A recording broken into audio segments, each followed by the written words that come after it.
Strategi untung simpanan di akaun emas Gap.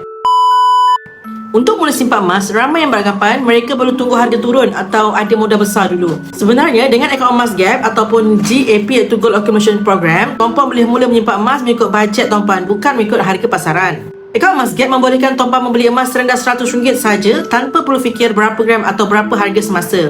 Setiap kali tuan-puan tambah simpanan, sistem akan menukarkan dan merekodkan nilai ringgit tuan-puan kepada berat emas dan direkodkan di dalam akaun emas Gap yang patuh syariah. Keuntungan sebenar simpanan emas bukan pada beli emas dengan harga terendah, tetapi pada konsistensi mengumpul gram demi gram, bulan demi bulan. Inilah strategi yang digunakan oleh ramai penyimpan emas yang telah berjaya.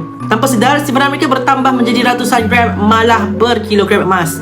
Jika tuan-puan masih menunggu harga terendah untuk bermula, tuan-puan mungkin akan terus menunggu dan terlepas peluang. Melalui akaun emas Gap, tuan-puan boleh mulakan hari ini walaupun dengan bajet kecil dahulu. Mulakan saja langkah pertama, beli emas mengikut bajet, bukan mengikut harga pasaran. Bagi yang berminat untuk memulakan simpanan emas bersama Public Gold, tuan-puan boleh klik link di bio Safia Sofian. Daftar akaun emas secara percuma, saya akan bimbing sebaiknya.